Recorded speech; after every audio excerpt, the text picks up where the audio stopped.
Hey, the excuse cyclist here, the excusist, the vegan excuse. Look, if there's anything that I'm good at doing, it's about making excuses on why I don't do very well in my races. So I've got 3 good ones for you, which is 3 reasons you got dropped at your first race that aren't your fault.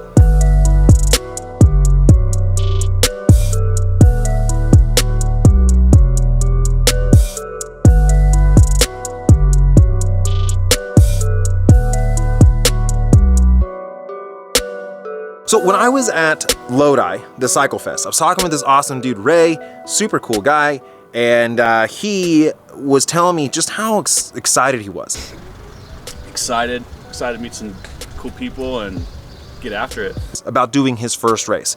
I think it was actually his second race, but he was so excited. He was really, had a lot of passion for the sport of cycling, especially racing.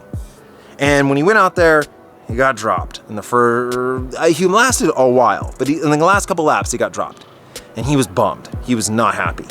And I was just thinking, like, man, that's such a bummer, right? He was so excited to do this and doesn't have a great experience. He might not ever be back again. He might just forget racing altogether. And that experience might be the same for a lot of people. So I really wanted to talk about these 3 reasons you got dropped from your first race that might not be your fault. These 3 are fitness levels, speed, and overall experience. All right, so look, in your racing arc here, when you are a beginner or a first timer, there is no class for first timers, right? And the beginner class, how it works is there's Cat 5 through 1, or at least here in America, and outside of the US, it's A through D or something like that. But in America, Cat 5 is where you start.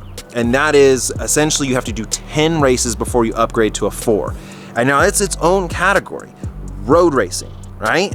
And so you could have a guy who is a Cat 3 or 2 on the track. Maybe he's a national or state champion in his age group for track racing or triathlons or whatever. Maybe this dude's super fit, but he hasn't really rode or did road races or crits before. So he's gonna join the Cat 5 ranks, right? So at the least, you could be racing with a guy who has 10 races under his belt. You won, right? This is your first race. Someone else has raced 10 other times. That is gonna make a huge difference. Just in fitness level, experience level, just the whole shebang, right? At Lodi, what they had to do is combine the 4s and the 5s together. So let's look at this. Wham. Dude, the guy in the front could possibly have 30 races under his belt. It's possible.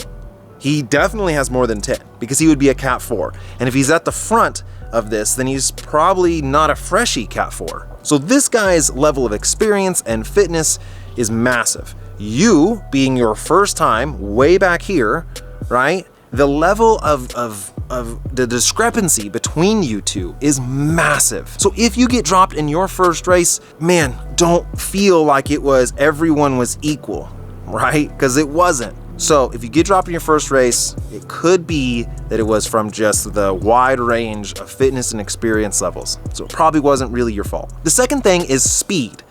There's not very many often times that you are going to be taking a 90-degree turn in your local town at 25 to 30 miles an hour. Probably not, right? Or at least you didn't do it on purpose or it was just a one-time thing. So the speed of which road races and crits are conducted is a really unique thing. And if you've never done it before, if this is your first or second race, that's gonna take some time to get used to. You can train all you want. You can go out and you can hit VO2 max intervals and you can go hard. You can do all that and it's gonna prepare you for sure. But there isn't really a great way to recreate racing on your own. It just doesn't really work that way. So there could be, the reason that you got dropped in your first race could have just been that the speed was overwhelming, that you weren't used to it, you weren't predicting it. And dude, the Cat 5s, the beginners, I did a mentoring thing for crit seminars, like getting into crits. And so these were the first timers, legit. These guys were first, second, third time ever racing. And they were still hitting 28, 30 miles an hour at a lot of the turns. right? And those were like the first timers. So if you're talking about the guys who have more experience, man, the beginner class is gonna hit speeds that are probably way out of your comfort zone. You will, in time, get comfortable with that, but that could be another reason that you got dropped in your first race, and that it isn't necessarily your fault. It's just that overall speed, the surges, taking those turns really tight, being around everyone. Don't worry, man, you'll get better. All right, and so then the last thing is overall experience. This kind of goes back to what I was first saying with just that when you are first starting in your race, the experience level of a lot of the other guys is massively different, but not necessarily in fitness. I'm talking just in overall experience of how the races are played out, how the courses are. You know, if you're racing against a guy and he might have, maybe he only races twice a year, but he does like this one course every year, he could have done that course 3 times, still be a Cat 5, and have way more experience about how that course flows, how it races, how, you know, the surging between the groups, you know, other riders, maybe knowing who's strong and who's not. You know, if you've just started, it's your first race ever, you might see a guy go up the road, you might blow your matches to chase him, but everyone really knows that guy sucks. But you don't know that, you just think, whatever. Or a group of guys go and you don't know that those guys are gonna work really well together, so you don't chase it. And the other thing too is just like tunnel vision. My first race, I was so tunnel visioned, I didn't really know what was going on. We got lapped, I got pulled and lapped and had no clue. I literally just, because I was on a guy's wheel, I didn't even know that we were off the back. I didn't know. And it just comes from that overall experience of doing it and doing it and doing it. And doing it and doing it and doing it well. There's no way you can train that. You can't train inexperience. You just have to go and race.